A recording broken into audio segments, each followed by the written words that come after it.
क्यों आनंद को छोड़ा सीबीआई ने? किसके पास रखा था रॉकी ने केजीएफ का सारा गोल्ड? हेलो गाइस, आप देख रहे हैं बॉलीवुड स्टूडियोज और मैं हूं आपकी दोस्त और होस्ट अंकिता। वीडियो स्टार्ट करूं उससे पहले आप लोगों के लिए एक इम्पोर्टेंट न्यूज। अगर आप भी सिनेमा की दुनिया से जुड़ना चाहते हैं और काम करना चाहते हैं तो डिस्क्रिप्शन बॉक्स में दिए गए जॉब लिंक पर क्लिक करना है और इस अपॉर्चुनिटी का भरपूर फायदा उठाना है।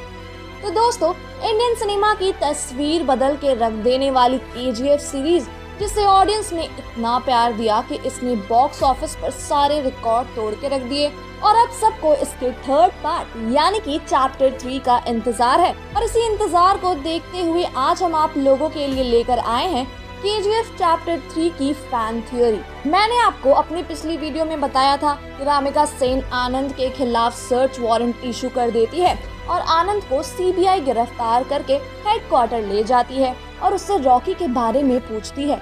लेकिन आनंद रॉकी के बारे में कुछ भी नहीं बताता है। वो बस इतना कह देता है कि आप लोगों ने उसे मार दिया, लेकिन वह अभी भी जिंदा है लोगों के दिलों में। जब यह पूछताछ चल रही होती है तब इनायत खलील बहुत सारा गोल्ड केजीएफ में रॉकी की मां की कब्र के नीचे दफना देता है और वहां से चला जाता है।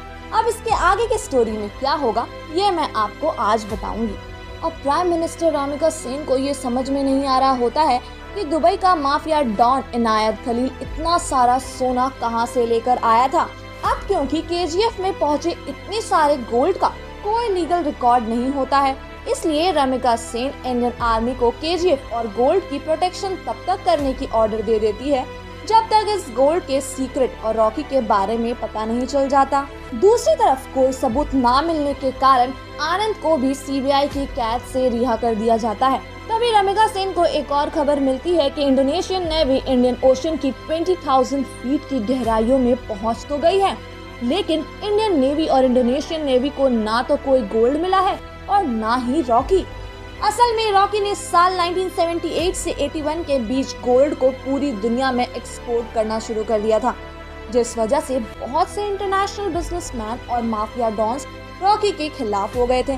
रॉकी ने उन सभी माफिया डॉन्स को मार दिया जो रॉकी के खिलाफ आवाज उठा रहे थे, और जिन इंटरनेशनल माफिया डॉन्स ने रॉकी के आगे सरेंडर कर दिया था उन्हें रॉकी ने अपने लिए काम पर रख लिया। इसलिए दुबई का इनायत खलील भी अब रॉकी के लिए काम करता है। रॉकी ने इंडोनेशिया के एक माफिया डॉन को मारकर वहां की गोल्ड माइन पर कब्जा कर लिया था। इंडोनेशिया की गोल्ड माइन का सारा गोल्ड रॉकी का था, लेकिन यूनाइटेड स्टेट्स को भी अब रॉकी के बारे में पता चल चुका था, इसलिए रॉकी के खिलाफ सीआईए ने सर्च वारंट इशू कर दिया। रॉकी ने देखते ही देखते पूरी दुनिया के गोल्ड बिजनेस पर कब्जा कर लिया था।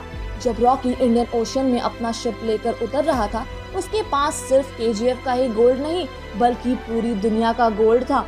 इसके आगे की कहानी हमें चैप्टर 4 में दिखेगी। तब तक आप हमें ये जरूर बताइए कि आपको ये कहानी कैसे लगी। धन्यवाद।